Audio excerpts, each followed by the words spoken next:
अस्सलामुअलैकुम जी फ्रेंड्स। आज का जो हमारा टॉपिक है वो है वेव गाइड। हम लोगों ने EMT2 की सीरीज़ स्टार्ट की हुई है। इस सीरीज़ में हम इन टॉपिक्स पर पिछली वीडियोस में बात कर चुके हैं, ये देखते जाएं।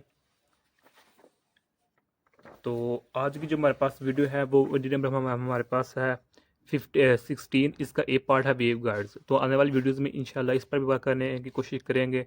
इसकी दो टाइप्स होती हैं, एक सर्कुलर एक रेक्टेंगुलर। तो हमारी जो आउटलाइन है बुक में है उसमें सिर्फ रेक्टेंगुलर पर डिस्कस की है। तो इसके सी पार्ट में हमको एक्सियल ट्रांसमिशन लाइन पर बात करने की कोशिश करेंगे। तो उससे नेक्स्ट वीडियो में हम इंशाल्लाह इन टॉपिक्स पर बात करने की कोशिश करेंगे। तो आइए आज का टॉपिक स्टार्ट करते हैं। बिस्मिल्लाहिर्रहमानिर्रहीम सल्लल्लाहु अला मुहम्मद सल्लल्लाहु अलैहि वसल्लम। एक्चुअली हम चूँकि गिरफ्त की बुक फॉलो कर रहे हैं इसलिए हमें बुक के अकॉर्डिंग चलना है। तो ये बुक है। तो एक्चुअली इसमें ना इंट्रोडक्शन को एक्सप्लेन नहीं किया गया कि एक इसका वेव का इंट्रोडक्शन क्या है। इसमें डायरेक्ट ही ई और एम की वैल्यू निकाली गई है। इलेक्ट्रिक फील्ड की वैल्यू और मैग्नेटिक फील्ड की वैल्यू हमने इससे निकालनी होती है। बेसिक पर्पज इस टॉपिक का यही है इधर। लेकिन हम इधर चूँकि इसकी जो है ना इंट्रोडक्शन उस पर बात करने की कोशिश करेंगे। तो आप इसके स्क्रीन शॉट ले लें एक ये। ओके। तो ये हमारे पास रेक्टेंगुलर हमारे पास ये वेव गाइड है। तो इसकी स्क्रीनशॉट ले लें, अब इसकी भी स्क्रीनशॉट ले लें और इसकी भी ले लें। तो हमें इससे निकालना क्या होता है, इलेक्ट्रिक फील्ड और मैग्नेटिक फील्ड निकालना है इसमें। बस बाकी बातों में घुमा फिरा कर हमने वही आना है इस टॉपिक में। बाकी इंशाल्लाह आने वाले टॉपिक्स में हम जो होगा ना इसका इस पर बात करने की कोशिश करेंगे कि रेक्टेंगुलर वेव गाइड में जो मेरे पास ट्रांसफर TE वेव्स होती हैं उसका क्या कंसेप्ट है। अच्छा, सबसे पहले देखें कि जो मेरे पास वेव गाइड है ये होलो मटेरियल मेटल की बनी होती है। ये देखें ना, इसकी दो टाइप्स, एक सर्कुलर एक रेक्टेंगुलर। तो मेरे पास ये रेक्टेंगुलर की पिक्चर शो की गई है। तो इसकी दो टाइप्स हैं। ओके। पहली टाइप जो रेक्टेंगुलर है वो इधर ये एक्सप्लेन की गई है, इसकी डायग्राम बनाई गई है। ये किसकी होती है, हॉलो मेटेलिक मटेरियल की बनी होती है, या इसको हम कहते हैं ये पाइप होता है यूनिफॉर्म क्रॉस सेक्शन का। किसका यूनिफॉर्म क्रॉस सेक्शन होता है, या फिर हम कहते हैं हॉलो मटेरियल की मेरे पास ये वेव गाइड होती है। ओके। तो इसमें जो मेरे पास इलेक्ट्रोमैग्नेटिक वेव्स होती हैं वो फ्लो करती हैं। कौन सी, इलेक्ट्रोमैग्नेटिक वेव्स। इलेक्ट्रोमैग्नेटिक वेव में इलेक्ट्रिक और मैग्नेटिक वेव दोनों ही जो इनका कम्बिनेशन है इलेक्ट्रोमैग्नेटिक वेव्स, वो दोनों इसमें जो है ट्रेवल करती हैं। या फिर हम ये कहते हैं कि इसमें जो मेरे पास होती है एनर्जी, वो ट्रेवल करते हैं from one point two another point. Okay.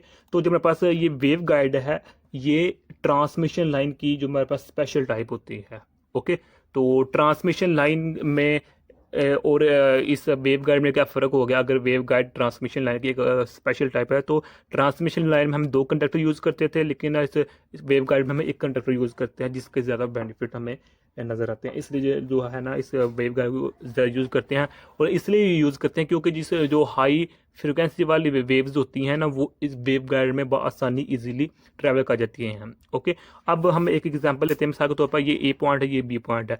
इस ए पॉइंट पर 100% एनर्जी है, तो इस पॉइंट पर भी ऑलमोस्ट 99% होगी अगर हम वेव गाइड का यूज़ करें। अगर वेव गाइड बगैर अगर हम ट्रैवल कराएं किसी भी वेव्स को, इलेक्ट्रोमैग्नेटिक वेव्स को, तो जो 20% होगी, यानी कि वो 80% जो होगी ना एनर्जी पहुंचेगी, बाकी भी 20% इन्वायरमेंटल इफेक्ट्स की वजह से लूज हो जाएगी, ज़ाया हो जाएगी, वेस्ट हो जाएगी। ओके। तो इसलिए हम कह सकते हैं कि जो वेव गाइड में चूंकि बहुत कम बहुत लो एनर्जी वेस्ट होती है, तो इसलिए हम कहते हैं, इसलिए हम कह सकते हैं जो वेव गाइड होती है वो आइडियल कंडक्टर का बना होता है। किसका, आइडियल कंडक्टर। हम सपोज कर लेते हैं, हालांकि ऐसा होता नहीं है एक्चुअली, लेकिन हम क्योंकि इसकी जो रिजल्ट होता है वो बेहतर होता है, जिसकी वजह से हम कह सकते हैं कि ये परफेक्ट कंडक्टर बनाता है। हम अज्यूम करते हैं, वो शेल अज्यूम। ओके। तो अगर हम ये अज्यूम कर लेते हैं कि वेव गाइड परफेक्ट कंडक्टर बनाता है, तो इसलिए ई और बी की जो वैल्यू होती है वो जीरो हो जाती है। और यहाँ जो बाउंड्री कंडीशन की वैल्यू होती है वो हमारे पास इनर दी सरफेस वो हमारे पास ये हो जाती है। ओके। तो अब मैं पहले बता चुका हूँ कि इसकी दो टाइप्स होती हैं। तो अगर इसके हमें वाल्स की बात करें कि जो मेरे पास वेव गाइड की वाल्स होती है इसकी जो कंडक्टिविटी होती है वो बहुत ज़्यादा हाई होती है। ओके। तो हमारा कंसेप्ट इधर हमने इलेक्ट्रिक और मैग्नेटिक फील्ड की वैल्यू फाइंड करनी होती है, ये वैल्यू फाइंड करनी होती है। तो इसलिए जो मेरे पास वैक्यूम्स की इक्वेशन होंगी वो इधर सेटिस्फाई करेंगे। अब वैक्यूम की इक्वेशन क्या है मैं इधर लिख देता हूँ, is equal to 1/c² partial square और partial t square. Okay, is equal to 0। ये हमारे पास नेगेटिव है इधर दरमियान में, p negative 1/c² c square partial square b over partial t square is equal to 0। Okay, तो ये मेरे पास इलेक्ट्रिक वेव इन वैक्यूम की वैल्यू इक्वेशन है, ये मैग्नेटिक वेव की इक्वेशन है इन वैक्यूम। ओके, तो या फिर इसको हम इस तरह भी लिख सकते हैं, इस इक्वेशन को हम इस तरह भी लिख सकते हैं, is equal to sorry negative nought E square T square, okay, is equal to 0। यानी कि जो ये है ये इसके इक्वल होता है। हम इसको इस तरह भी लिख सकते, इसको सिमिलर इसको भी इस तरह, बस सिर्फ फर्क क्या आ जाएगा, यहाँ हमारे पास negative partial t square. Okay, इसको हम इस तरह भी, ये वैक्यूम की इक्वेशंस होती हैं। ओके, तो हमने क्योंकि कंपोनेंट्स निकालने होते हैं इलेक्ट्रिक और मैग्नेटिक फील्ड के, तो लिहाजा जो ये कंपोनेंट्स होंगे इलेक्ट्रिक और मैग्नेटिक फील्ड के वो वैक्यूम की इक्वेशन को सेटिस्फाई लाजमी करेंगे। तो अब जो मेरे इस जो ये मेरे पास ये वैक्यूम इक्वेशंस हैं, इनका जो सोल्यूशन होगा वो हमारे पास ये निकाला हुआ है डायरेक्ट, ये लिखा हुआ है। ओके, तो जो सोल्यूशन होगा वैक्यूम इक्वेशन के जो मैंने लिखी हुई हैं उनका जो सोल्यूशन है वो ये है। अब जो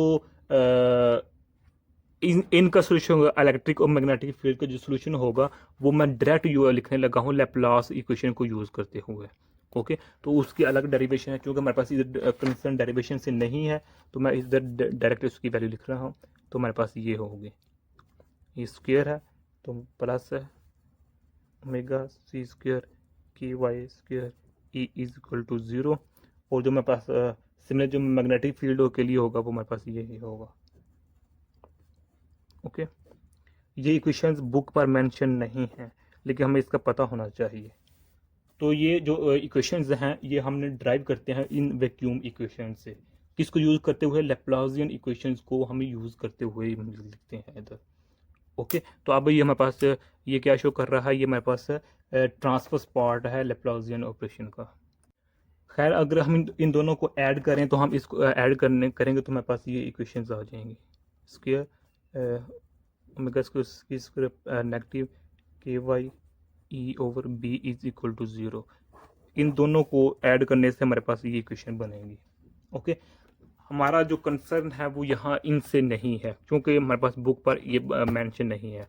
अब हमारे पास ये आ जाती है मैक्सवेल इक्वेशन। यहाँ लिखा हुआ है कि electric and magnetic fields must of course satisfy Maxwell equations, कि जो हमारे पास ये वैल्यू आई है इलेक्ट्रिक एंड मैग्नेटिक फील्ड की, इनको सोल्व करने के लिए हम मैक्सवेल इक्वेशन का सहारा लेंगे, बल्कि ये इक्वेशंस मैक्सवेल इक्वेशन को सेटिस्फाई करती हैं in the interior of the waveguide. तो अब ये मेरे पास मैक्सवेल की इक्वेशंस हैं, हम बखूबी जानते हैं, ये हमने काफ़ी मरतबा स्टडी किया हुआ है। लेकिन इसमें फ़र्क क्या है कि 1/c² आ चुका है। वो मैं पहले अर्ज कर चुका हूँ कि 1 जो c² है वो किसके इक्वल है, इसके इक्वल है, ये देखें इसके। ओके, नेगेटिव भी आता है साथ में, तो ये हमारे पास इसके इक्वल है, सॉरी पॉजिटिव ही आएगा। तो ये हमारे पास मैक्सवेल की इक्वेशंस हैं। तो अब क्या किया कि जो मेरे पास ये आई नहीं ये वैल्यू जो इक्वेशंस थी, अब जो मेरे पास ई नॉट और बी नॉट है इसको ई नॉट मैं इस फॉर्म में लिख सकता हूँ, इसके कंपोनेंट्स की फॉर्म में, जो बी नॉट है ये वाला इसको मैं इसके कंपोनेंट्स की फॉर्म में लिख सकता हूँ। अब इन इक्वेशन की मदद से और जो तीसरी और चौथी इक्वेशंस हैं मैक्सवेल की थर्ड और फोर्थ इक्वेशन, इन दोनों की कैलकुलेशन से इनको मैनेज करने से हमारे पास ये इक्वेशंस आ जाएंगी। ओके, यानी कि हमारे पास ये इलेक्ट्रिक की इक्वेशन है, ये मैग्नेटिक फील्ड की इक्वेशन है। अब ये इक्वेशन किस तरह ड्राइव हुई हैं, चलिए इस पर हम ये डायरेक्ट इधर वैल्यूज लिखी हुई हैं तो इसको हम डिस्कस करते हैं कि मेरे पास जो ये वैल्यूज किस तरह आई हैं। ये पहले हम इन तीनों इक्वेशन को देखते हैं किस तरह आई हैं। सबसे पहले देखें कि हमने कहा हुआ है जो मेरे पास ई एक्स ई वाई और ई जी है, इसको हम लिखते हैं, मेरे पास ई एक्स है, ई वाई है और ई जी है हमारे पास। ओके, तो हम इसको प्लस माइनस प्लस ये हमने यानी कि अब इधर लिख देते हैं एक्स वाई जी, ई एक्स ई वाई ई जी, एक्स ई एक्स नीचे एक्स ई वाई के नीचे वाई ई जी के नीचे जी लिख दिया। ये हम इक्वेशन डिराइव करने लगे हैं अब। ओके, तो इधर हम पहले पॉजिटिव होगा फिर नेगेटिव फिर पॉजिटिव। अब हम सपोज करते हैं कि इसको हम 0 की इक्वल मान लेते हैं, मेरे पास 0 है। ओके, क्या है, ये मेरे पास 0 है। अब इसको इससे जब मैं मल्टीप्लाई करूँगा, यानी कि इसको जब हम मल्टीप्लाई करूँगा फिर मैं नेगेटिव आ जाएगी और इसको इससे मल्टीप्लाई कर दूंगा मैं, और इन जो आंसर होगा इसके इक्वल कर दूंगा। अब वो कैसे देखें कि जब मैं इसको सॉल्व करता हूँ तो हमारे पास पार्शियल ई जी और पार्शियल वाई नेगेटिव। ओके, तो हमारे पास होगा पार्शियल वाई, ये मेरे पास जी है, पार्शियल ये मेरे पास क्या है वाई है, और मेरे पार्शियल जी होगा इज इक्वल टू क्या होगा, partial B X partial T होगा। ओके, जिसको हमने जीरो इक्वल किया होता है वो हमने इधर लिखना होता है, ये एक्स वाला है तो इधर हमने एक्स लिख दिया, तो यहाँ देखिएगा बी है और नीचे टी है, ये बात याद रखिएगा। ओके, तो अब ये इक्वेशन हम ड्राइव कर चुके हैं। जी वाई वाली कहाँ है, ये देखें, ये जी वाई वाली है। ओके, तो अब यहाँ यानी कि ये कंपोनेंट कैसे है इसको भी हम बाद में देखते हैं। इसी तरह हमने क्या करना है जो मेरे पास ये वैल्यूज होंगी इनको निकालेंगे, यानी कि इनको भी इसी तरह निकालेंगे कि इधर हम लेट करते हैं बी एक्स है, बी वाई है, बी जी है। ओके, एक्स है, वाई है, जी है, प्लस है, नेगेटिव है, प्लस है। ओके, तो हम सपोज करते हैं हमारे पास ये पहले जीरो है, जब ये जीरो है तो जब इसको हम सोल्व करेंगे तो हमारे पास क्या होगा, partial B ji over partial Y negative partial B Y over partial Z. Okay, is equal to इधर अब ई आएगा, ये वाला एक्स आएगा इधर, और हमारे पास पार्शियल टी आएगा। ओके, उल्ट करना है सिर्फ। ओके, इधर बी आया था, ई है, इधर बी है, इधर बी है, इधर ई आएगा, और नीचे हमारे पास क्या होगा, टी होगा, टी वाला। ओके, सिमिलरली हमारे पास ये क्वेश्चन आ गई। अब सिमिलरली हम क्या करेंगे, अब इसको हम जीरो की इक्वल करेंगे, ये जीरो है, अब इसको जब सॉल्व करेंगे partial B x over partial, sorry ये जीरो है ना, partial Z over partial X होगा, तो इसको तो हमारे पास क्या होगा, पॉजिटिव होगा। ओके, तो पार्शियल बी एक्स पार्शियल जी होगा इज इक्वल टू, अब वी के को हमने जीरो किया हुआ ना, तो अब इधर ई लिखेंगे और ये वाला वाई लिखेंगे, तो पार्शियल टी लिख देंगे। इसी तरह जब हम इसको जीरो करेंगे तो फिर इसको इस मल्टीप्लाई करेंगे, फिर इसको ऐसे करेंगे तो हमारे पास जो आंसर आएगा वो निकल आएगा। अब सिर्फ इसमें एक चीज़ रह गई है, वो ये है कि जहाँ जहाँ हमारे पास है ना, यानी कि पार्शियल ओवर पार्शियल जी है, इसको हम इक्वल कर देंगे इसके, और जहाँ जहाँ हमारे पास पार्शियल और पार्शियल टी है इसको हम इक्वल कर देंगे नेगेटिव अयोटा मेगा के, इसकी इक्वल। ओके, अब यहाँ देखें कि पार्शियल और पार्शियल जी कहाँ है, यानी कि इधर हमने निकाला था ना पार्शियल ओवर पार्शियल, ये देखें ये वाली है ना, ये, तो अब इसकी जगह हम ये वैल्यू पुट कर देंगे, ये वाली। ओके, तो यही हमने देखी, ये वैल्यू मेरे पास आई हुई है, ये वाली। ओके, कि जो एक्चुअली हमारे पास ये क्या थी, ये वाली थी टर्म, ये थी partial E Y over partial g था, तो इसकी जगह हमने ये वैल्यू पुट कर दी तो हमारे पास ये टर्म बन जाएगी, ये वाली। ओके, इसी तरह जहाँ जहाँ हमारे पास पार्शियल ई ओवर पार्शियल जी होगा वहाँ हम अयोटा के वाई पुट कर देंगे, जहाँ जहाँ हमारे पास होगा पार्शियल ओवर पार्शियल टी वहाँ नेगेटिव अयोटा ओमेगा पुट कर देंगे, तो हमारे पास ये इक्वेशन ऑब्टेन्ड हो जाएगी, गिन कर लेंगे। हमने डायरेक्ट वैल्यू इधर लिखा हुआ है बुक वालों ने, तो इसलिए बुक जो अगर ड्राइव करना चाहते हैं तो मेथड बता दिया गया है, तो आप कर सकते हैं। ओके, तो अब इस इक्वेशन को 179 की मदद से हम जो 180 इक्वेशन को सोल्व कर सकते हैं। ओके, इधर हमारे पास जो हम मेन कंसर्न था वो हमारे पास ये वाली इक्वेशन है, इलेक्ट्रिक फील्ड की भी वैल्यू निकल आई है और मैग्नेटिक फील्ड की हम जो वैल्यूज हैं वो निकाल लेते हैं। ओके हो गया, तो उससे पहले मैं इधर लिख देता हूँ आप लोगों की आसानी के लिए, क्योंकि मैंने कैलकुलेशन की हुई है, क्योंकि वीडियो लेंथ ही हो जाती है इसलिए मैंने कोई कैलकुलेशन नहीं की। तो जो हमारे पास ये इक्वेशन, एक ये इक्वेशन बनी है ना, तो एक ये इक्वेशन बनी है, दो ये बनी है, तो इन इक्वेशन को मैं इधर लिख देता हूँ ताकि आप लोगों के लिए आसानी हो। पार्शियल ई जी और पार्शियल वाई नेगेटिव पार्शियल ई वाई और partial ji is equal to negative partial B x over partial t है। ओके, तो partial E x over partial x negative partial E x over partial Y is equal to negative B ji over partial t है। तो इसी तरह partial E Y over partial x negative partial E x over partial Y is equal to negative partial B ji over partial T. Okay, ये electric के case में हो गया। अब मैग्नेटिक के केस में क्या होंगी कि partial B x over partial Y negative partial B Y over partial ji is equal to 1 over C square partial E x over partial T. इसी तरह जो सेकंड की क्या होगी, B X partial Z negative partial B ji over partial X is equal to 1 over C square partial E Y over partial T. Okay, third क्या होगी, partial B Y over partial x negative partial B x over partial Y is equal to 1 over C square partial E Z over partial T. Okay, तो अब ये equation screenshot ले लें इसकी। Okay, अब इस इक्वेशन में जहाँ जहाँ हमारे पास पार्शियल ओवर पार्शियल जी है वहाँ ये वैल्यू पुट कर दें, जहाँ पार्शियल और पार्शियल टी है वहाँ ये वैल्यू पुट कर दें, तो मेरे पास ये इक्वेशन ऑब्टेन्ड हो जाएगी। ओके, तो अब ये जो हमारे पास वैल्यूज़ हैं ये कैसे आई, तो ये डायरेक्ट वैल्यूज़ हैं, यानी कि वैल्यूज़ लिखी हुई हैं तो हम इधर डायरेक्ट करेंगे। ओके, सिर्फ मैथड देख लें क्या करना है कि जो मेरे पास ये इक्वेशंस है ना, ये वाली, सॉरी किधर गई, ये वाली 179 से बी और सेकंड और थर्ड से बी एक्स और बी वाई की वैल्यू निकाल लेनी है। इस बी एक्स और जो बी वाई की वैल्यू है इनको हमने पुट कर देना है फिफ्थ एंड सिक्स्थ में, यहाँ हमने वैल्यू पुट कर देनी है। ओके, यानी कि इस बी एक्स की वैल्यू निकालेंगे तो इधर पुट कर देंगे, इस बी वाई की वैल्यू पुट करेंगे तो इधर पुट कर देंगे। ओके, तो जब ये मैनेज करेंगे तो हमारे पास ये ई एक्स की वैल्यू आ जाएगी, ये वाली, ये वैल्यू वैल्यू आएगी। यानी कि यहाँ से जो बी एक्स की वैल्यू है बी वाई की जो वैल्यू किस तरह हम निकालेंगे, वो हमारे पास होगा B X is equal to होगा ये होगा। ओके, ये देखने सिर्फ क्या किया है, बी एक्स इधर मैंने इसको इधर मल्टीप्लाई कर दिया इसके साथ इसके भी साथ। इससे जब हम बी वाई निकालेंगे तो बी वाई की क्या वैल्यू होगी, तो हमारे पास होगा ई एक्स ओवर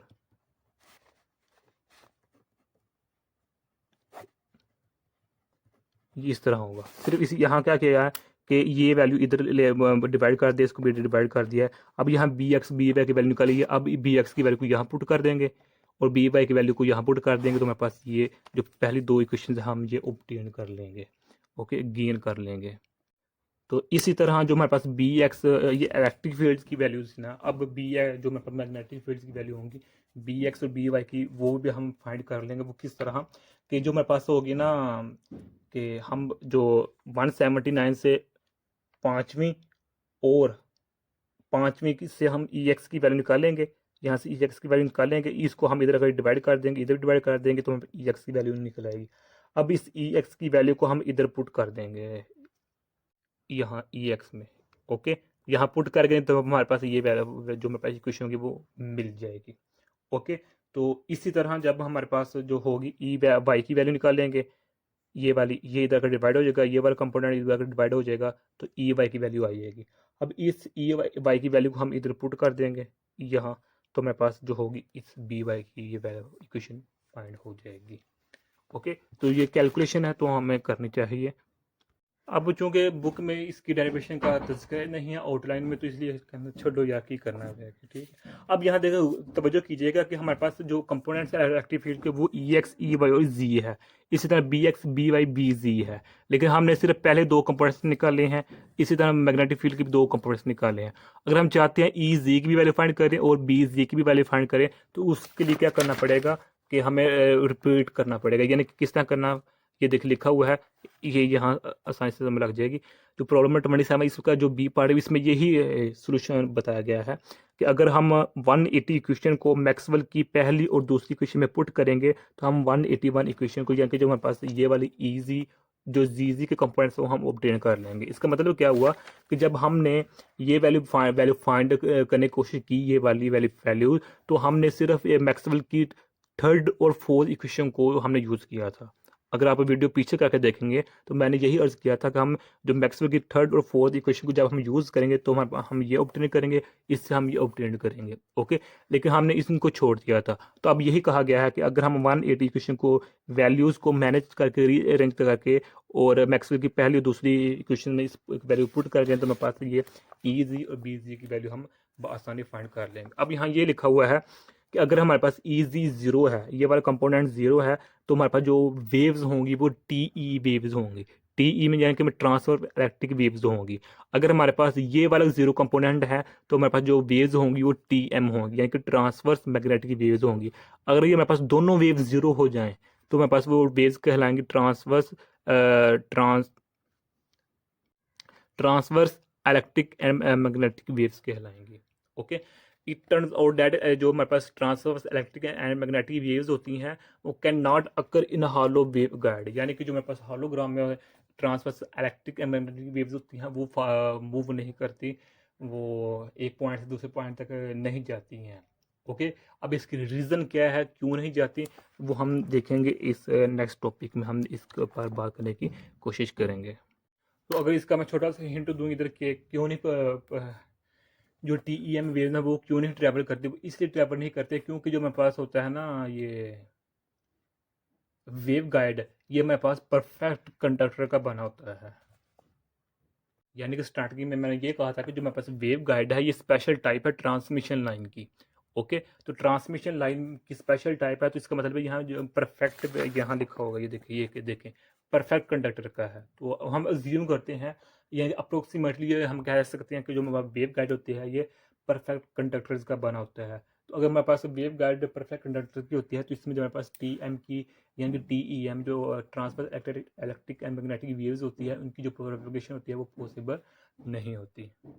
ओके, क्योंकि जो हमारे पास TEM होता है वेव होती है, इसमें जो इलेक्ट्रिक और जो मैग्नेटिक फील्ड कंपोनेंट्स होते हैं वो परपेंडिकुलर होते हैं, और दूसरी बात ये है कि जो इसकी जो फ्रीक्वेंसी होती है वो कट ऑफ फ्रीक्वेंसी से जीरो लेस होती है। TEM वेव की जो फ्रीक्वेंसी होती है वो कट ऑफ फ्रीक्वेंसी कम होती है, इसलिए ये रीज़न है कि इसमें नहीं ट्रैवल करती है TEM वेव। तो आने वाली वीडियोज़ में जो मेरे पास होगा हम इसी पर बात करने की कोशिश करेंगे, जो दी waves in the rectangular wave guide. Okay, तो यही आज का हमारे तरफ से टॉपिक था। जज़ाकल्लाह खैर। अस्सलाम वालेकुम व रहमतुल्लाहि व बरकातुहू।